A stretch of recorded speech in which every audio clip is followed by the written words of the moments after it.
Hi guys, I'm Karen Rice and welcome to my YouTube channel. This video today is going to be all about painting in pen and wash. If you've got any questions you'd like to ask, put them in the comment section below and I'll get back to you as soon as I can. But yeah, shall we get on with it? I love to use my sketchbook when I'm on holiday. I was at a trip in Normandy in France here, and as you saw there was a very loose sketch of Mont Saint-Michel. There's a very detailed line drawing here coming up of Mont Saint-Michel. It's a great way of recording your journey, the different places you go to, as well as taking photographs.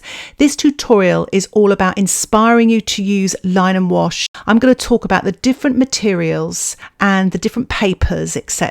And at the end of this tutorial, I've included a short step-by-step painting of a couple rushing through the rain in line and wash. So I hope you enjoy that.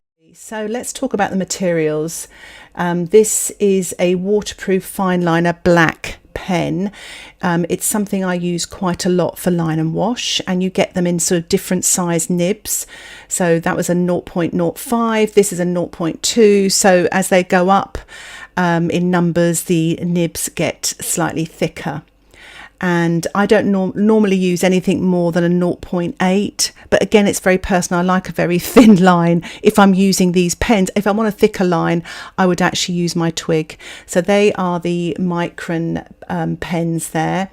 If you don't have that brand, this is another brand I use, Uni-Pin. You can use Pentel. There are a lot of brands out there, so you've got a lot of choice.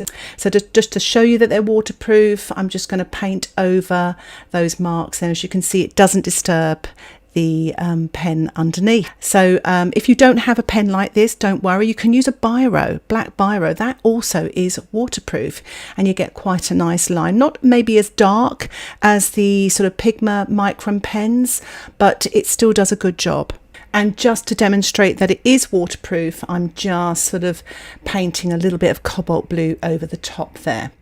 So this is a pen by Edding, and it's a black fineliner pen, as you can see. The difference with this, it is not waterproof. It's always good to check just in case. I quite like sometimes that you get that sort of lovely smudgy and it bleeds at the edge there.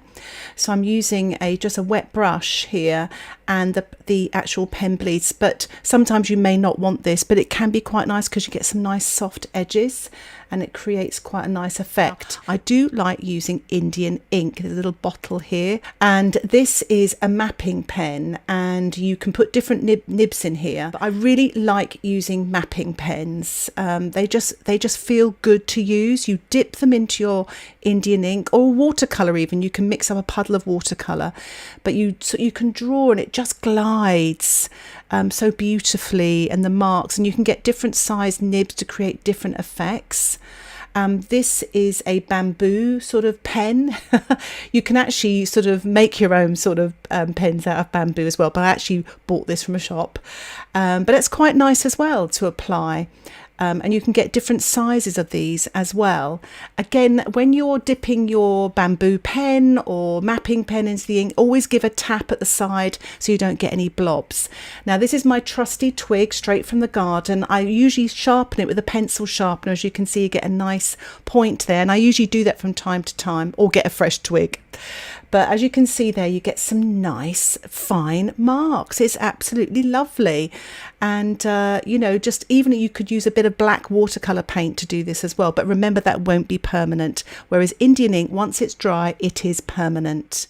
There are lots of different sketchbooks on the market. Here are a couple that I use quite a lot. They're watercolour sketchbooks, and they've got a knot surface. They've got a little envelope in there where you can keep sort of little mementos, etc. And I'll put a link for these in the description below. I also thought it'd be quite helpful to demonstrate the pen on different paper surfaces. This is hot press paper. It's quite smooth, and it's actually perfect for line and wash. Uninterrupted lines, and you get fine details as the pen glides seamlessly across the smooth paper, and you can make lots of different marks with the pen, dots and dashes and all sorts of creative marks, curly marks, you name it. This is the traditional cross hatching, so you sort of cross in a diagonal way and then cross hatch the other way, and it's a great way of building up sort of shadow areas. A really good tip when you're using line and wash is don't draw a straight line like I've done there, draw a broken line like I'm doing now. You can disguise lots of mistakes with a broken line. A straight line is very unforgiving and very tricky to disguise mistakes. So this is the cold press paper, and it has a little bit more texture. It's quite nice. It's a good in-between paper for line and wash. As you can see here, I'm using the Uni-Pin pen here to create all the different marks, the cross hatching. If I was to choose between hot pressed and rough paper, I probably would choose cold pressed most of the time. You get the best of both worlds, some texture, but also it's kind of smooth enough so that you can glide your pen or your twig across the paper, and you get some nice interesting textural marks as well, especially when you use the twig. So this is the rough paper. I wouldn't say it was suitable for the very fine pens. I quite like using the 0.8 on here. As you can see, it works quite nicely, and you can create all these different marks, the cross hatching, the dots, all sorts of different marks, and I sort of really encourage you to experiment as well. This is with the twig, and the twig loves rough paper because of the paper being so rough and textured. You get all these lovely marks, especially with the twig. You get sort of broken lines, thicker lines. You can be very creative on rough paper with a twig especially. So I'm going to be using, along with a drawing waterproof pen, the Winsor & Newton Field Box. You can see there on the left. It's great for sketching and travelling. I really recommend it. And I have a full sort of review of that Field Box in a tutorial I published a couple of years ago. And you can find a link for that tutorial in the description below. And I've included a few highlights from that tutorial. I really hope you find this helpful. So here's our little box here, and it's plastic. It's a dark blue plastic, and it has a thumb ring at the back here, which is lovely, and the Winsor & Newton logo. So I'm just going to open that up now. It's a blue lid, but it also doubles up as a water box as well. So just going to open this up now. There. Opens up quite easy. As you can see, first thing here, we've got a water bottle that you can actually put water in, and there's a brush here which sort of sticks out there, but you can, it sort of slots in there, and as you put the lid on, that slots inside there as well. So let's have a little look at that. In a quite a cute little metal sort of container there, so it sort of folds away nicely. They've really thought about everything here. I'll just pop that there. We just open this up now, just open that lever, and we're opening up to a little palette here. You can see all our colours. There's also a little sponge, and you've got another little sort of compartment here you could store something in. But you've got a little silk sponge here, which is quite neat. It's quite nice for doing textures and things like that, for watercolour painting.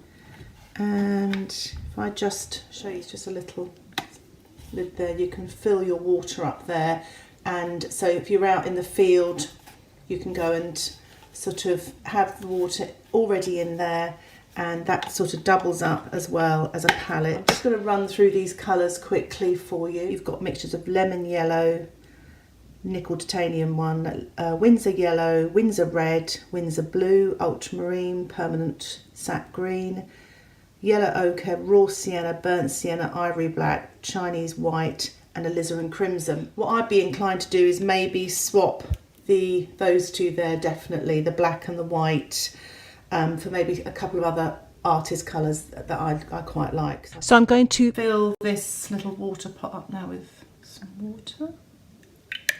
And it's got a handy slot on the side here that you can slot onto the side. That does actually feel very, very comfortable if I'm out sketching and painting, and I've got my water here, got my paints, my brush, I'm ready to go.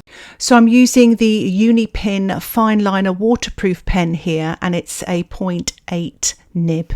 The reference I'm going to be using, it's a couple under their umbrella, and I've used a Twig and some Indian ink. I've also used a bit of pastel on there as well, but I'm using my waterproof fine liner here and I'm sketching in the umbrella. I've got a very, very loose sketching style. I kind of almost, you call it a scribble almost, but it's kind of fun to do.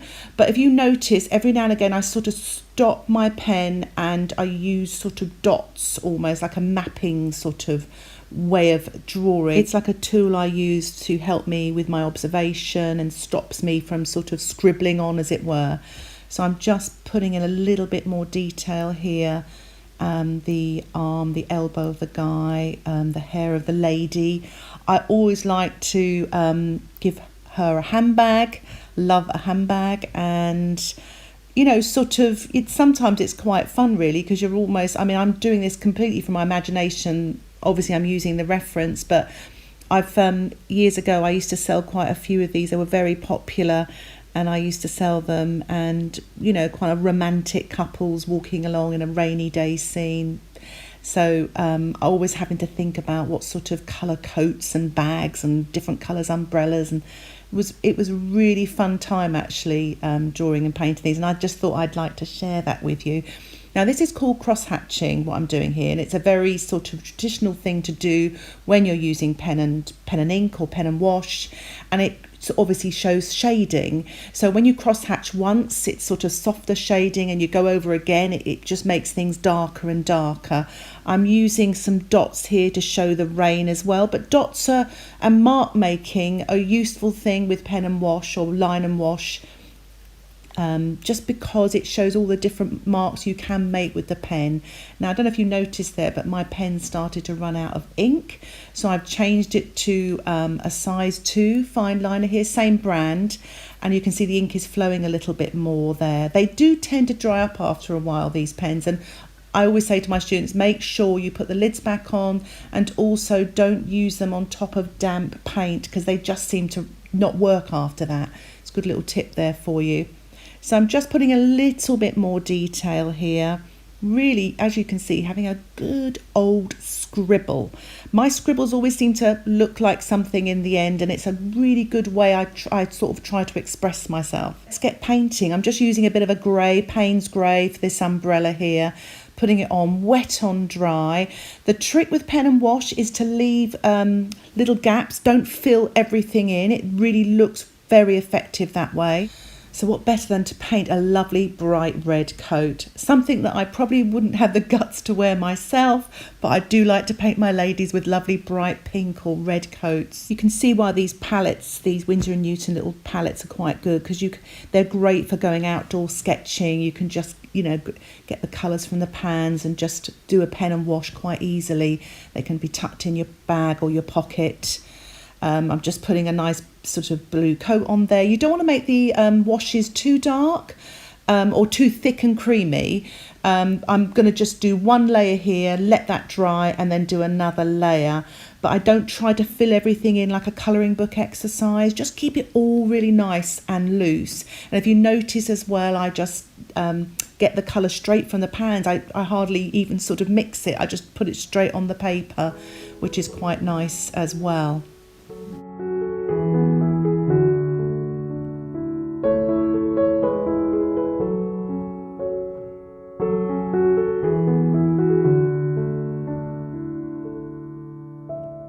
So I'm just going to mix up some Paynes grey here with some of the blue and put some of the shadow colours on. Wet on dry, and just put literally just one stroke. You can see there I just literally just put the paint on one stroke. It's a really good way of painting in watercolour. It disciplines you and stops you making the paint muddy, which is a very common thing that you can go wrong in watercolour. So I'm just finishing off now with a little bit of spattering to look like the raindrops, and it creates quite a bit of an atmospheric look on this little sketch. So here is the finished painting in my sketchbook. I had so much fun drawing and painting this one. I really hope you found this tutorial helpful. Just these small tips can make our watercolour painting journey so much easier. Thank you so much for watching. Happy painting. Bye for now.